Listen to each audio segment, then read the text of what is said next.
Kuna mtu kama mimi nilitoka na C+. Ningetamani sana kwenda shule. But si kwenda. Ulitoka na C+ form 4. Which year? 2021. Mbona hujaenda shule? Uli apply na KUPS? Tukachukua boda, tukakuja pole. Tukua karibu kufika highway. Ndio tukaona mama alikuwa amekaa kando na alikuwa anakaa kichwa yake haikuwa poa, haiko fiti kabisa. Although hakuwa anaongea. Wakati tulishuka tukaona ni yeye, mimi nikaanza kumuita mama, ni nini mbaya? Kaniambia mimi usiniongeleshe, mimi sikujui, sitaki kukuona. Nataka tu ndiye anakuambia. Yeah, nataka kuenda, nataka kuenda, usiniongeleshe. So hey guys, welcome back again and this is the Bob Shakwila Show, bringing you stories za kuelimisha pia za kuhamasisha jamii. Ndipo leo tuko hapa and I'm here with my guest Elizabeth. Ako na story yake ya maisha. Before we dive into her story, I'd like you to subscribe and turn on the bell notification for our day-to-day shows at 8 p.m. Thank you so much. May God bless you for being here. Karibu sana kwenye show. Majina ni nani? Karibu sana kwenye show. Ningependa utuambie kwa majina ni nani? Asante. Kwa majina naitwa Elizabeth Njoki. Elizabeth Njoki, ningependa utaangalia tu hapa, si hapa. Na karibu sana kwenye show. Na asante sana kwa hatua ya ujasiri ambao umechukua kuja kuongea maneno ya maisha yako. Unajua sio jambo rahisi, sio kila mtu anaweza, lakini na imani ya kwamba umekuja kuongea ndiposa mtu wa pili na watatu aweze kusikia na pia aweze kufaidika, manake kisa chako chenyewe ni kifungua macho. Karibu sana, ningependa ujikakamue tunapoanza hadi tamati. Karibu. Asante. Nimesema naitwa Elizabeth Njoki, nimezaliwa Nakuru, nikalelewa huko na wazazi wangu wote wawili. Nikasoma hadi darasa la 6, ndio my dad akagonjeka, alafu after 2 months ugonjwa ikazidi, akapass. After hapo tukafukuzwa huko na my dad mdogo, ndio tukatoka hapo tukapewa kwa kukaa na jirani, alikuwa rafiki ya mama. Akatuambia nitawapea usaidizi for 3 days ama 2 weeks before mjiweze. Ndio my mama akakumbuka anakuanga na rafiki huko Kasarani Naivasha. Kasarani ya Naivasha. Yeah. Ndio akampigia akimuuliza majob, kama anaweza pata job ndio aweze kutulea sasa. Ndio akampigia akamwambia majobs zinapatikananga Kasarani, labda za maua, hizo jobs za maua. Yeah. Ndio tukatoka sasa Nakuru tukakuja Naivasha. Na mom? Yeah, na mom sasa. Sisi wote. At that time tulikuwa 4. Wewe watatu na wewe? Watatu sasa na mimi ndio first born. Ndio tukahamia Kasarani, tukakuja huyo mama bado ndo alitupia usaidizi. Tukakuja tukakaa kwake for 2 months. Mama akafanya job, akaweza rent house na kutupeleka shule. Actually hata huyu mama ndo alimsaidia uniform za siblings wangu wengine wenye wako nyuma yangu. So jumi nilikuwa mkubwa na yeye wako na watoto wakubwa, miaka bai zangu. Alielewa tu mmefukuzwa huko kwa baba. Mama alimuelezea vile story imeenda huko. Wow. Ndo sasa maisha ikakuwa, at least tukaanza maisha Kasarani. Tukaenda shule, tukasoma. After 2 months tena, although haikuwa imeisha 2 months. Mimi one day nikitoka shule, ilikuwa 2015. One day class 6. No, mom, nikitoka shule hiyo siku nilikuwa nimezoea mom nikitoka shule nampata, but hiyo siku sikumpata. Ndio nikashindwa what's going on, nikajiuliza ni nini leo sijapata mom, ama amechelewa na job leo. So siku mind sana. Ndio mimi nikaanza kutayarisha sapa na kufua tu uniform. Ndio nikaanza kutayarisha sapa na kufua uniform. Ndio after hapo sasa ikafika saa 1. Nikashindwa sijaiona mama amefikisha hii masaa, acha niende kwa jirani nimuulize kama amemuona. Ile tu kuuliza, unajua ukuwa mtoto lazima tu utaogopa kidogo. Ndio nikaenda kwa jirani, alikuwa rafiki ya mama bado, alikuwa ameanza kujuana kiasi. Nikamuuliza na leo umeona mama huku? Akaniambia mama actually leo mama hata hajaenda job, ameshinda huku, but masaa fulani alitoka akaenda akaishia. Sasa mimi siku mind sana, maybe ni mahali alienda, basi maybe kwa rafiki yake, unaona. So sikushughulika sana. After hapo mimi nikaekea watoto food. Sasa nilikuwa nimetayarisha sapa, nikawaekea, nikapika, nikawaekea wakakula. Ikafika 2:30 kama bado mama hajafika. So mimi nikaanza kuogopa, kwa kama mtoto nikaanza kuogopa, nikashinda hii masaa ni usiku na sijaona mama hadi saa hizi. Ndo nikarudi kwa mama jirani, nikamwambia mimi nataka unisaidie na simu yako. Unajua namba ya mama Faid, nimpigie nijue kwenye yako. Ndio niache kuwa na hiyo wasiwasi. Ndio nikapiga. Simu yake haikuingia. Simu yake haikuingia hata kidogo. Ya haikuingia. Ilikuwa mteja. So nikashtuka tu once. Nikamza na venye nikaanza kuhoji mama, nikamza na alikuwa amevaa aje, alikuwa anakaa aje. Akaniambia venye tu alikuwa ameshinda huku, hivyo ndo alitoka akaenda. So mimi sikushughulika. Akaniambia mama ndo alikuwa ananipea courage, ananiambia usiogope, mama ni mtu mzima, hata kuja, usiogope. Uenda home, utulie ulale atakaa. But mimi wakati nilienda kwa nyumba sikulala, nilikaa hapo kwa kiti nikamgoja hadi nikadoze. Ikafika asubuhi. Sasa kuamka venye nilipata ni asubuhi, nikashtuka, nikashangaa. Kitu ya kwanza niliangalia kitanda kwenye huwa analala. So, nikamkosa. Nikashtuka tu once. Hata sikuenda shule. Nikatayarisha watoto wengine wetu wadogo wakaenda shule. Kaambia mimi sitaenda shule, acha ningoje mom. So juu na feel nilikuwa na ile sina amani hata kidogo. Ndio wakaenda shule. Sasa nikaenda kwa mama nikamwambia, so juu mimi si feel nilikuwa comfortable. So unaweza nisaidia aje? Akaniambia juu mimi ni mtu mzima, itabidi twende police station to report. Tukaenda hadi police station. Hapatikani, aje kuja tangu sasa jana sasa. And that was mom's behavior before. Alikuwa tu mtu anaficha maneno ama alikuwa? Actually, nilikuwa nampata home nikitoka shule. Sikuwa mkosa home. Hiyo ndio ilikuwa for the first time kuchelewa. Nasema yani her state alikuwa mtu wa furaha kila siku mpaka hii siku ya mwisho. Like akojua ile dad kufukuzwa nini lakini wajua wazazi si lazima waonyeshe. So alikuwa anafurahia sometimes. So huyu mama akaniambia, mimi ni mtu mzima, tutaenda na wewe police station to report. Mimi nilishinda huku, nitapeana statement. Sasa ndo tukaambiwa mtangoja 24 hours, ndio watu wanaambiangwa police station. Mtangoja 24 hours, akikosa kurudi sasa ndo mkuje tena. Yeah. Lakini so tukasema ni sawa na tukapewa hadi barua. Sasa ndo mama nikamwambia na mimi na tukiweza jaribu kuulizia huku within kama watu wamemuona. Ndio tukaulizia kila mtu anasema hatujamuona, leo sijamuona, sometimes jana nilimuona, leo sijamuona, unaona. Ndio mama wengine wazee walikuwa wanakujanga kuuza hizi mali maneti, masufuria, makalai, unajua. Ndio nikasikia wakisema tumepatana na mama na ni msitu, juu kutoka Kasarani hadi Naivasha ni msitu. Hadi kwenye utatokea highway ni msitu tupu na inakuanga na wanyama. So nikasikia kusema hiyo msitu yote na huyo mama aje sasa, na venye alikuwa anaonekana au mama ndo alikuwa venye tu mnaweza piga story, unaona. Mimi nikataka kufikia nikastuka once, nikataka kufikia wazee wanasema nini. Ndio nikaenda nikamsalimia mzee, nikamuuliza habari yako, uko salama? Nimesikia ukipiga story hapa, usijue eti umepatana na mama msitu nini. Alikuwa anakaa aje? Kanambia alikuwa anakaa hivi na hivi, but hatujamuona hapo, aje tulikuwa kwa gari, so hatujashughulika sana.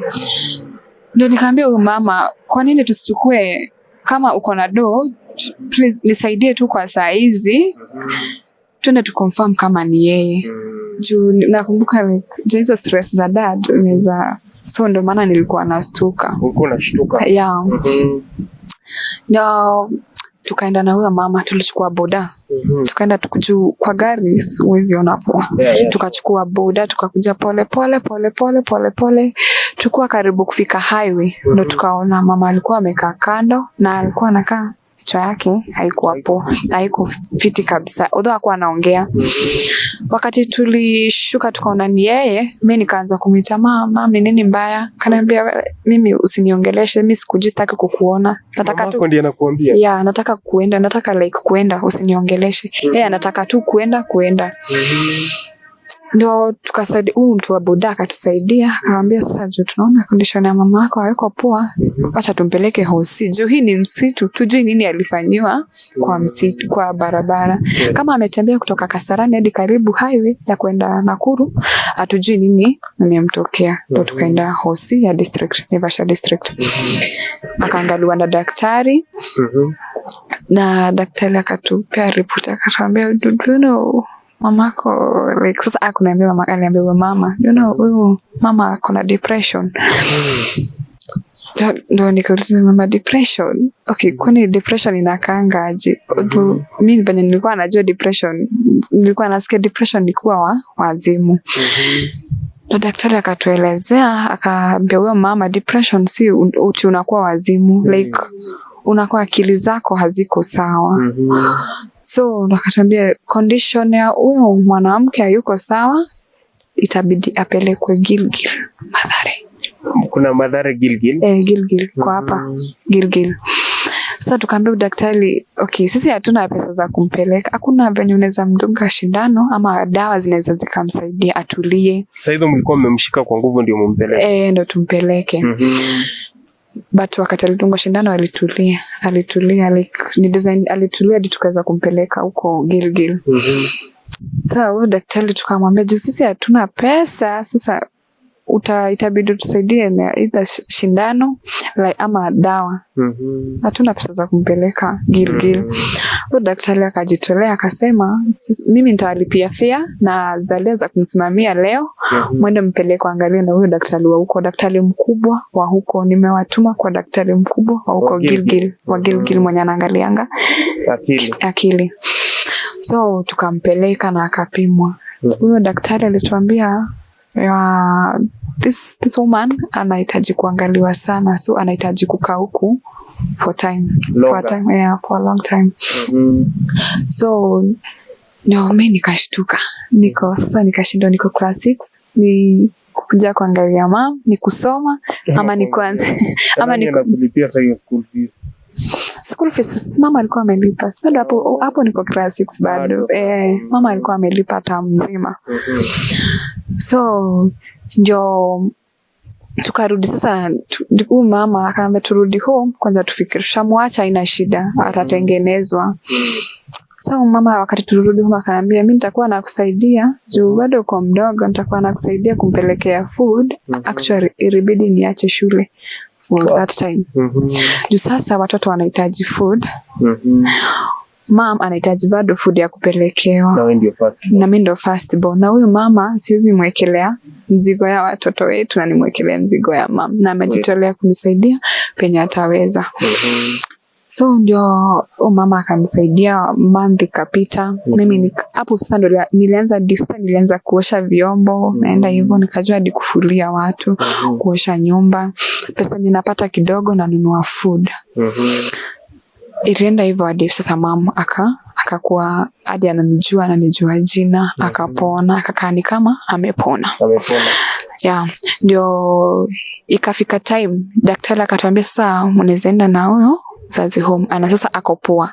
Ako poa kabisa, ni mtu anajua like kama anakuja weka mtoto wake ako poa. Ako sawa sasa. Alikuwa alianza kunijua na jina hivyo. Sometimes anakujua, sometimes anasahau, unaona. Ndio ikafika time sasa anataka kutoka hosi. 1 month later sasa. 1 month alikaa huko for 1 month. Ndio sasa tukauliza daktari. Sasa daktari akamwambia, lakini sasa bill sijui sasa tutasaidiana aje hapo kwa bill. Na sitaki akae huku sana ndio bill isiongezeke. Wakati tulimuuliza bill ni ya pesa ngapi, alituambia bill ni ya 40,000. Sasa mimi nikashindwa, Mungu wangu, 40,000 itatoka wapi? Mimi mwenyewe nafulia watu, naoshea watu vyombo. Ndio tukarudi home tena na huyu mama. Actually tulitumia fare kurudi home, kwenda tunarudi home, unaona. Tunaenda hosi tunarudi home. Ndio sasa huyu mama akaniambia sasa itabidi kuna MCA wa huko anaishi huko. Alikuwa anaitwa Murage. Alikuwa anaishi Kasarani. Mtaenda kwake, wewe uende hata like watoto wenyu hataenda shule. Acha tu nikusaidie vitu venye nitaweza. Mtaenda kwa huyo MCA na watoto wenyu wote, umueleze shida zako, uone venye ataweza kukusaidia. Ndio nikachukua watoto wetu, tukaenda kwa huyo MCA, tukapata mfanyakazi. Wakati tupata mfanyakazi, hakuwa anataka hata tuingie. Hakuwa anataka hata tumuone. Sijui jikani tufanya tulikuwa na shida ama sijui ni nini. Na nikamwambia tu tafadhali tu like nisaidie tu kumuona, tunahitaji tu kuongea na yeye for once tu. Ndo like sijui kama alisikia tukibishana ama ni nini. Murage. Ndo like tulikuwa tunabishana na huyo mfanyakazi wake. Ndo akakaa akauliza shida ni nini? Mzee mnataka nini? Like yeye akifikiria, I think alikuwa anafikiria tumeletwa na shida ya school fees. Akasema wacha waingie wanieleze ni nini shida, mniambie ni nini shida. Tukaingia, tukapewa chai, tukakunywa chai. After hapo nikamwelezea sasa, mimi ndo nilimuelezea mashida za home venye zimekuwa, venye mama amegonjeka. Nikamwelezea kila kitu. Akaniambia pole sana, okay, mimi nitakusaidia, lakini itabidi ndio nijue kama hii story ni true, itabidi unipee hizo form za venye amekuwa kitengenezwa, bill nini, unaona. Tukaenda naye hadi home. Nikampea kila kitu, makaratasi na majina. Akaenda nazo hadi Gilgil. Ndo mimi kukaa for some hours, nilishtuka kuona mama kwa mlango. Amerudi na yeye. Ndio nataka kumshukuru sana, nimwambie like God ambariki sana. Chochote alitoa hiyo siku, God ambariki, like like alisaidia sana, alini help sana. So God akubariki sana MCA, hata kama sio MCA sahi, God akubariki sana. Life ikarudi poa, mama akapona. Ndio sasa akaeka kibanda hadi mimi nikarudi shule. After kurudi shule nikasoma sasa 7, nimeingia 7 2016 sasa nikaingia class 7, 2017 nikaingia class 8, nikafanya exam bado. Hadi sasa hapo mama hadi alikuwa anaweza kutulipia hadi shule school fees nini. Ndio sasa nikafanya exam KCPE. After kufanya exam nikatoka na grade poa. Actually nilitoka na grade ya 378. Ndio sasa tena nikapata stress. Sitaki ile kitu irudie mama. Sitaki kumwambia results zenye nimetoka nazo, na sitaki kumwambia mambo na shule. Nikaenda pale nikakaa kwa kitunnel fulani, hizi matunnel za sewage. Ndio nikakaa hapo nikifikiria, nikijiuliza, nikaambia tu Mungu wangu, sio nikujie tu, nitumie tu saidizi, yani hata kama ni a good Samaritan tu. Nikakaa hapo for some minutes. Ndio pastor fulani alikuwa anatoka from nowhere, akapita hapo. Akani like venye unaweza pita na gari yako tuulize mtu direction. Akaniuliza direction. Na akaniuliza nini inaonekana uko na stress hivyo. Na nikamwambia nimepita exam. Nilifanya KCPE na nimepita. Nahitaji kwenda shule. Kuna msaada. Ndo akaniambia hata sitaenda kwenye naenda, tuende home kwenu. Sasa juu nilikuwa nishamuelezea shida za home. Hata sitaenda kwenye naenda, alikuwa pastor, alikuwa na hubiri na Full Gospel. Sio unajua hiyo church. Full Gospel. Huko Kasarani. Akaniambia sitaenda kwenye nilikuwa naenda. Okay, hiyo story yako imenitouch na nataka kuona your mom. Ndio nihakikishe kama ni ukweli. Ndio tukaenda, nikamwambia haina shida, tuende hadi nyumbani, haikuwa fam. Ndio tukaenda hadi home, tukapata mama alikuwa amefungua kibanda, ilikuwa mchana. Ndio like sasa tukaingia nyumbani, akasalimia mom. First of all, kitu ya kwanza aliomba. Aliomba, after kuomba sasa mama wakaanza kuongea na mom. Akimuuliza kama venye story yenye nilikuwa nampea kama ni hivyo. Akamwambia ni ukweli huyo mtoto ajidanganya. Kusema kama atanipeleka shule. Akaniambia okay, acha niende kwenye nilikuwa na shughuli. Acha niende kwenye nitaenda on Thursday nitakuja. Akaacha ameomba na akatoka akaenda. So okay, sasa maisha ikaenda hivyo. On Thursday akakam hadi home. Wakati hadi home akaniambia nataka ujitayarishe. Nataka nikupeleke Naivasha, nikubaie uniform, nataka nikupeleke shule.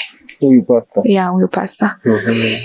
Tukaenda hadi Naivasha, akanibaia uniform, kila kitu yenye inahitajika ukiingia form 1, kila kitu hadi vitabu. Ndio hadi tukaenda hadi super Naivasha, akanibaia hadi shopping ili tushikilia for 1 month. After hapo tukarudi home.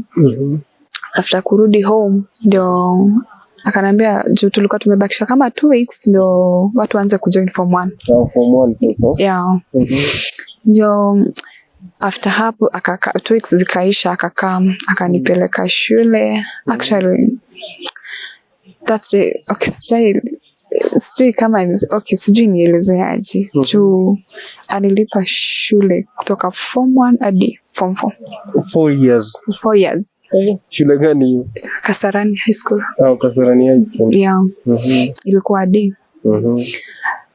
Aliniambia mimi utasomea 2 day juu okay, marks zako ni poa za kwenda shule poa. Angalia the wings to fly. But mimi nilimwambia Kenya tu bora tu nisome. Yeah, nita appreciate tu. Yeah. Ndio mimi nikaanza masomo hapo, nikasoma form 1, nikasoma nikuwa form 2. Ugonjwa tena ikarudia madhe tena. Ugonjwa tena ikarudi. Tena nikashindwa. Sasa ndio nimejoin shule. Sasa nianze kusukumana tena na mashida. Sasa nikaanza kujiuliza kwa nini kila time nikaa nataka kusoma kidogo hivi kitu ina happen. Ndio nikaambia God. Kasema tu God, sasa ndio uko maisha yangu na familia yangu iko mikononi mwako. Ndio sasa ikabidi nitafute kibarua. Actually nakumbuka mi kusoma yangu kwangu for a week nilikuwa naenda shule for 3 times per week. Ndio naenda kibarua, napata chakula tushikilia for 2 days. Tunakula, sasa naenda shule for 2 days naacha hivyo ndo. Yeah, naacha nikirudi. Mom actually tu kumpeleka hosi. Juu mimi sikutaka tena nianze kusumbukana na ile bill bado ya hosi. Ikakuwa hadi akagonjeka, ikakuwa wazimu sasa. Ilirudi ikatake over kabisa. Tulikuwa tumempelekanga ule mama, tulikuwa tumempelekanga clinic ya huko. Sasa daktari akafambia mimi siwezi mtengeneza, kwani alikuwa ametengenezewa, mtamrudisha tu huko. Nikauliza huyu daktari hakuna dawa anaweza tumia like kuliko kumpeleka hosi juu ya bill. Mbona kuna dawa anaweza tumia? Hizo dawa actually zilikuwa 4K. Zilikuwa zinatoka 4K per week. Wiki moja natumia dawa za 4K. Sasa mimi nikaona hapo itakuwa ngumu. Sasa ni food ama ni food ama ni watoto ama ni mama. Yeah. Mimi nikasema tu mimi sina nguvu, sina uwezo. Nitangangana tu penye nitaweza kuangalia hawa watoto. Nikasukumana hivyo na maisha, nikaendelea hivyo, okay. Nilikuwa form 2, nilikuwa term 2. Nikapata daktari mmoja wa huko, alikuwa na chemist kake. Akanambia mimi job yenye naweza kupea kwangu maybe utoange tu weekend. Juu niko peke yangu. Nakuja unanioshea tu vyombo, unanitengenezea kanyumba. Unaona? Yaani vitu kama hizo. Ndio alafu sasa let me tell you kutoka form 2 hapo ndo nilianza kunyesha. Hapo ndo my first period. Zilianza form 2? Yeah, nilianza form 2. So mimi kutoka form 2 hadi nikimaliza shule form 4 sikuwa hivyo pads. juu sikuwa na hiyo uwezo wa kununua pads. Nilikuwa natumia matangari, mavitamba, natumia manguo zingine. Nalalua manguo kama zenye mama alikuwa anavaa. Nalalua navaa. Nilisurvive hivyo hadi nikamaliza shule. Nikahaso hivyo na watoto wetu, nikahaso. Actually mama mara moja alikuwa analala nje. Kulala nje ila kabisa. Like kulala, alikuwa analala hadi for 3 days.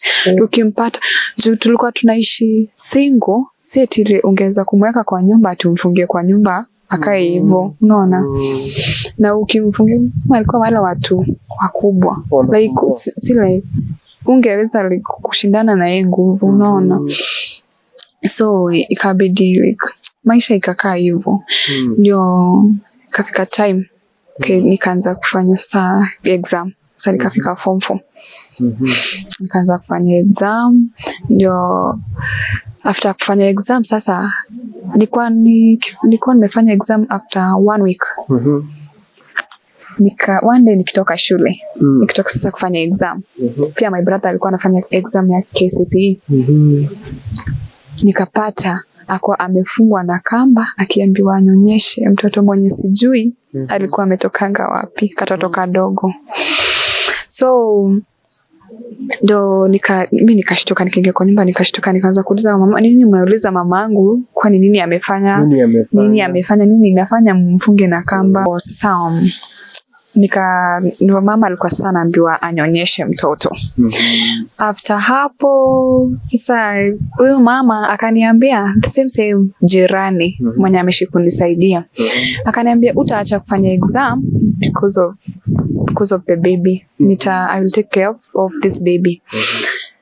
Ndo sasa tulikuwa tunajaribu kuambia mama anyonyeshe huyo mtoto. Actually alikuwa anaita huyo mtoto kinyoni, like ndege. Kinyoni. Yeah.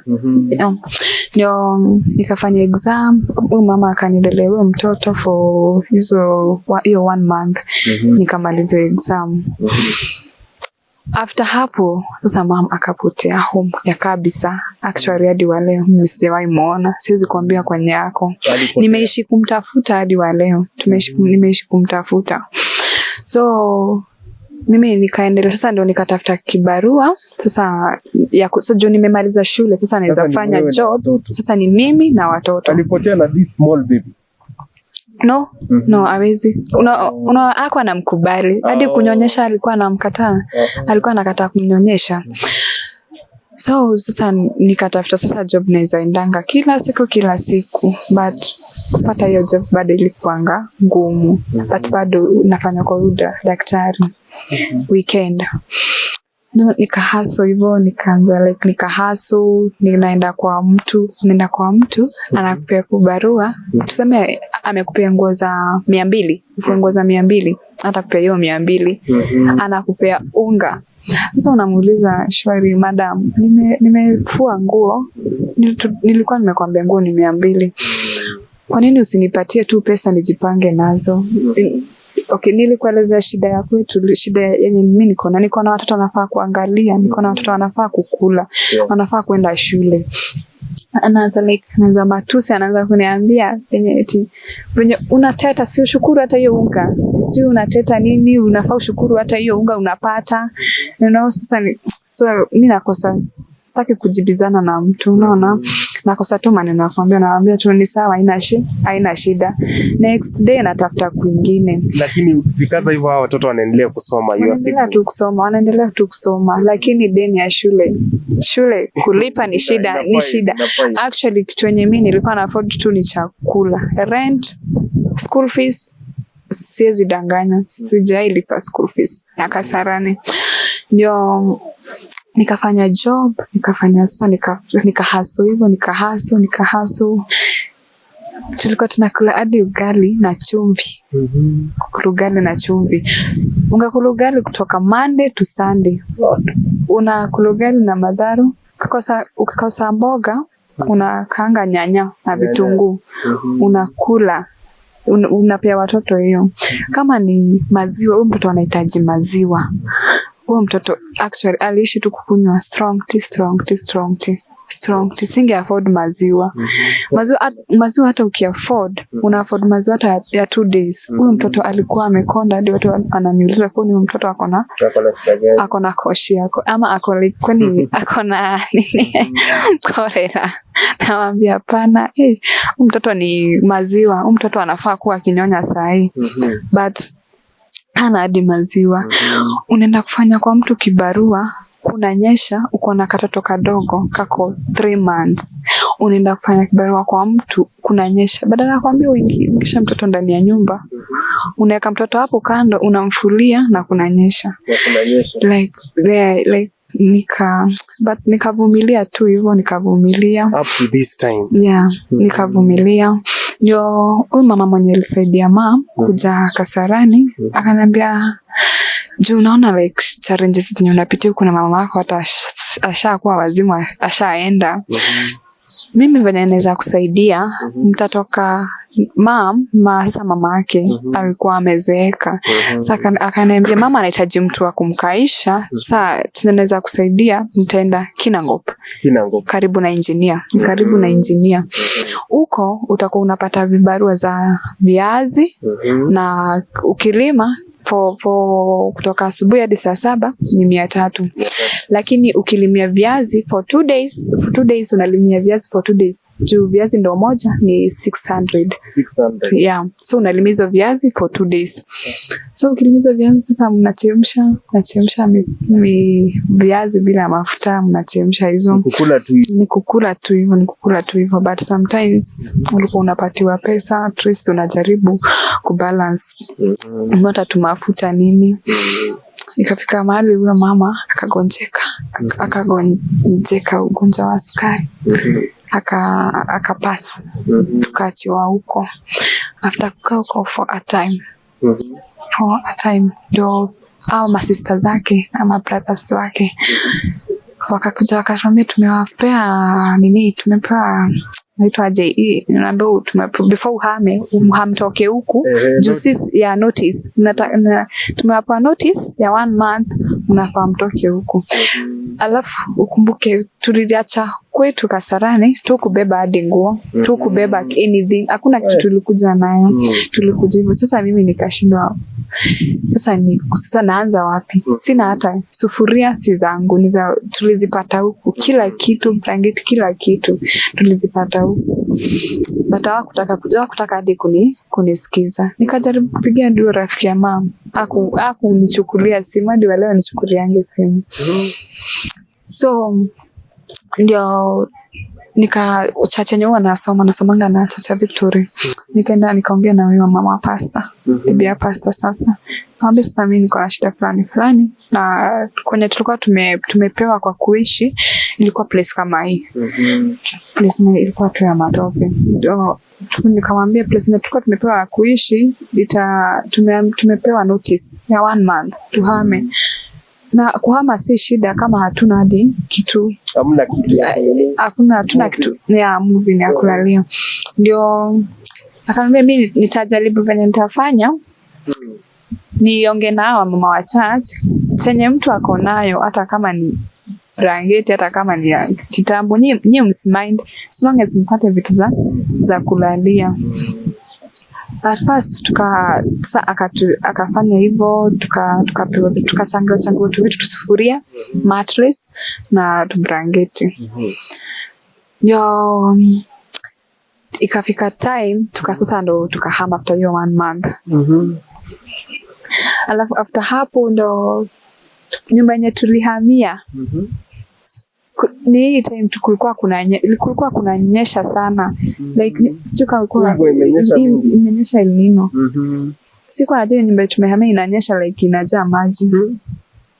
Wacha like ijae maji, wacha vitu ziende, wacha vitu zijae maji. Na hizo tu tuko hapo ndo tuko mbele na nyuma.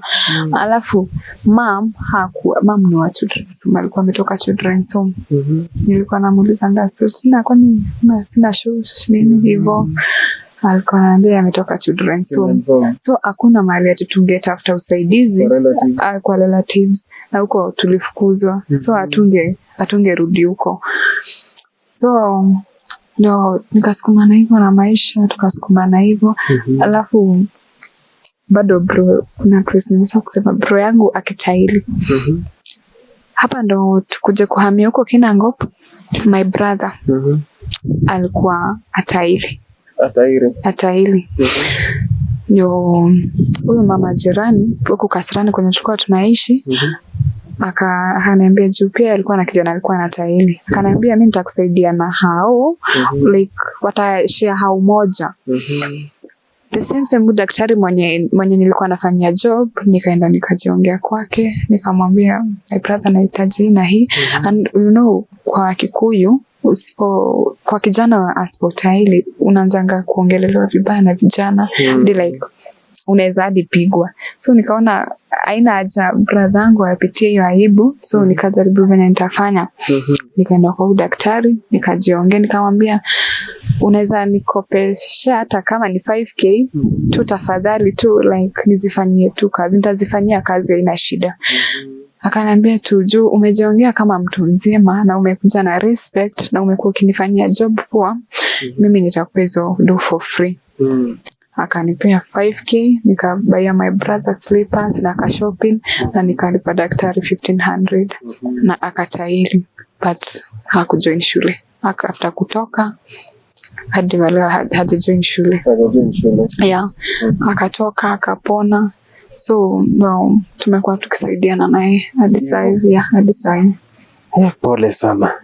So mom naye hajapatikana? Mama hajapatikana. I'm telling you, tangu nifanye exam, tangu mtoto azaliwe mpaka wale mtoto ako na 2 years 4 months. Yeah. Pole sana. So yani tuseme hii struggle ya mom imefanya wewe hujaenda shule, but at the end of the day bado alipotea. Your brothers ndio hawa.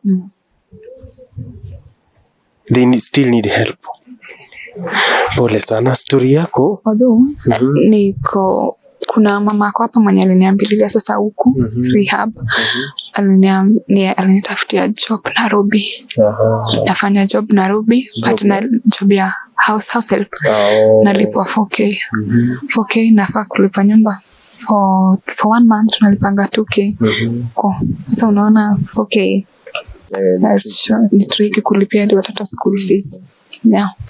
Usijali, nataka ujue Mungu anakupenda. Ile mapenzi ulionyesha mom ndio bado pia Mungu atakuone. Ataendelea kutuma watu wazuri juu ya maisha yako. Tunaomba sana shetani asiingilie kati.